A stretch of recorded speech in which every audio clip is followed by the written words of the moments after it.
Muslim kekinian, dan disonansi kognitif.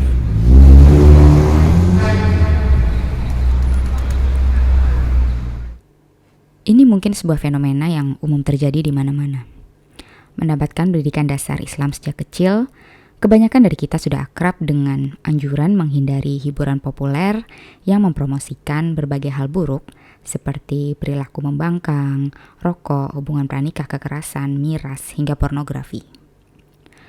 Namun, hal ini tidak juga membuat beberapa dari kita berhenti mencerna konten budaya populer untuk mengisi kehampaan dan pikiran kita yang lentur.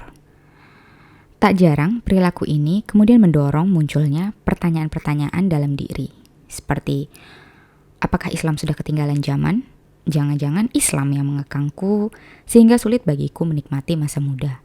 Jangan-jangan Islamlah yang menghalangi masa depanku memiliki karir yang cemerlang dan kehidupan yang indah dan romantis seperti di novel atau film.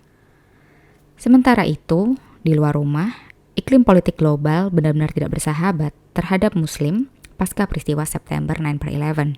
Muslim menjadi komunitas tersangka, selalu dilihat dan diklasifikasikan sesuai kadar ancaman yang termungkinkan dari eksistensinya. Di bawah tekanan ini, Muslim Indonesia pun mengembangkan mekanisme pertahanan budaya baru, yaitu lewat pembangunan pribadi Muslim yang moderat. Identitas Muslim moderat mulai mendapatkan daya tarik dalam wacana publik sejak lebih dari 1 dekade lalu. Namun, pada perkembangannya, untuk mempertahankan eksistensinya dalam percakapan global, menjadi seorang Muslim moderat kini tidak lagi dianggap cukup. Kini, Muslim yang baik adalah yang liberal dan progresif sebagai lawan dari Muslim yang buruk, yaitu mereka yang radikal dan Islamis. Seperti yang diungkapkan oleh Profesor Antropologi dari Amerika, Mahmud Mamdani, sentimen populer soal identitas Muslim yang baik dan Muslim yang buruk itu bukanlah omong kosong belaka. Model identitas biner ini adalah sentimen budaya yang mendorong model kebijakan luar negeri Amerika pasca 9/11. Seiring globalisasi perang melawan terorisme, model identitas biner Muslim yang baik dan Muslim yang buruk ini pun turut menjadi populer secara global. Namun, dampak yang paling merugikan dari populernya dan mengglobalnya sentimen budaya ini adalah bahwa ia telah mengubah agama menjadi sebuah kategori politik. Menjadi seorang Muslim tidak lagi terkait dengan kepasrahan kita kepada Tuhan Yang Maha Esa dan Islam sebagai sistem kepercayaan berbasis wahyu yang mengatur cara hidup kita. Kini kita terkondisikan untuk menginternalisasi kebutuhan untuk memiliki sikap politis tentang Islam. Maka, zaman sekarang, menjelaskan diri kita sebagai Muslim harus menjawab pula pertanyaan-pertanyaan tak terucap seperti Muslim yang seperti apa dan Muslim dari kelompok Islam yang mana. Identitas Muslim kini dimaknai sebagai kategori politis dan orang-orang sibuk mencari tahu posisi politis seorang Muslim untuk mengkategorisasikannya, apakah ia berbahaya atau tidak. Dalam situasi semacam ini, tidaklah mengherankan jika banyak Muslim yang mengalami disonansi kognitif, sebuah ketidakharmonisan kognisi yang membuat identitas seorang Muslim seolah terperangkap dalam dua perang, antara perang spiritual menjadi hamba Allah yang lebih baik dan perang budaya untuk menjadi benar secara politis. Terlepas dari beberapa upaya untuk menyatakan bahwa inilah yang dimaksud dengan jalan tengah, terjebak di tengah situasi disonansi terus-menerus seperti ini sebenarnya sangat merugikan kesehatan psikospiritual kita. Terutama bagi seorang Muslim, disonansi kognitif membebani jiwa kita. Teori ketidakharmonisan kognisi atau disonansi kognitif mengacu pada situasi yang melibatkan sikap, keyakinan atau perilaku seseorang yang saling bertentangan. Ini menghasilkan perasaan ketidaknyamanan mental yang akhirnya mendorong munculnya perubahan sikap atau keyakinan atau perilaku untuk mengembalikan keseimbangan kognisi. Teori psikologi sosial yang diungkapkan oleh Leon Festinger sejak 1957 ini membuat klaim bahwa kita memiliki dorongan batin untuk menjaga semua perilaku dan sikap kita agar selaras dan menghindari ketidakharmonisan atau disonansi. Hal ini merupakan prinsip dari konsistensi kognitif.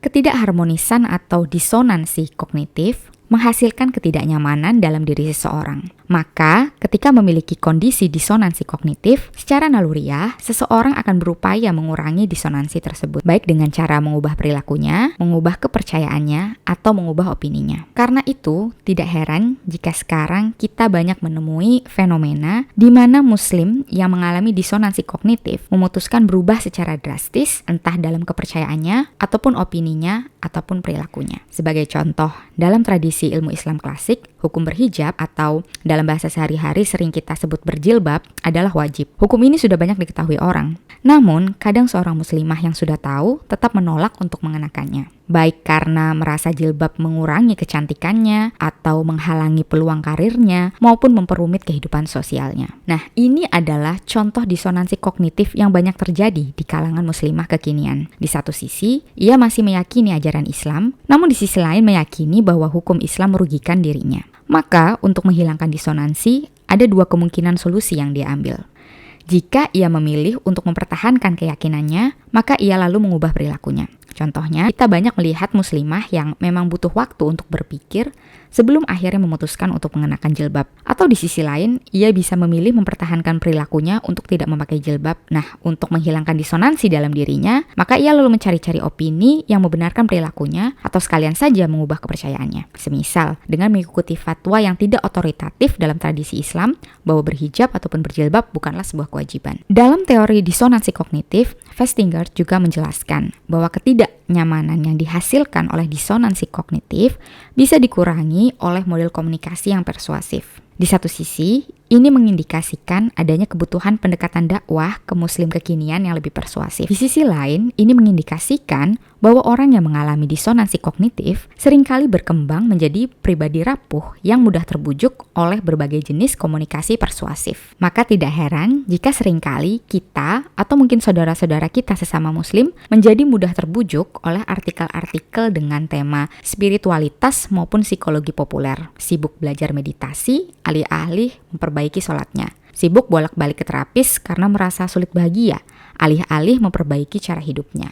Sibuk larut dalam berbagai jenis hiburan populer dari film, novel, hingga musik, alih-alih mencari solusi terbaik dalam jangka panjang untuk mulai menghilangkan kegelisahan dan disonansi dalam dirinya. Perlu kita pahami bahwa memang ada situasi politik dan budaya yang menyebabkan makin populernya disonansi kognitif di kalangan muslim kekinian. Karena mereka disibukkan dengan berbagai upaya menolak stigma media dan membangun mekanisme pertahanan budaya yang rumit untuk menjadi pribadi yang jauh dari label muslim yang buruk dari kacamata politik anti terorisme. Dalam situasi seperti ini, sangat mudah bagi muslim kekinian untuk melupakan apa yang dimaksud Allah sebagai muslim. Dalam kondisi disonansi kognitif yang tidak menyenangkan, tak jarang kaum muslim juga memilih untuk melarikan diri. Misalnya dengan sibuk berkutat dengan dunia fiktif yang ditawarkan oleh film, novel, musik, dan berbagai jenis budaya populer lainnya. Dalam kondisi yang rapuh, model komunikasi persuasif yang ditawarkan budaya populer menjadi pilihan sumber ajaran moral mereka. Tak heran jika ajaran Islam mulai ditinggalkan beberapa muslim kekinian yang lalu memilih untuk memeluk agama modern. Sebuah jenis ajaran hidup baru, mengutip seorang influencer muslim Twitter, Akil, yang berpaku pada 3 hal, aktivisme yang dramatis atau performative activism, teologi Netflix, dan spiritualitas populer. Lalu, adakah jalan keluar dari situasi disonansi kognitif ini bagi seorang muslim? Nantikan bahasan lanjutan kami di vlog-vlog selanjutnya, insya Allah. Wabillahi taufiq wal hidayah. Wassalamualaikum warahmatullahi wabarakatuh.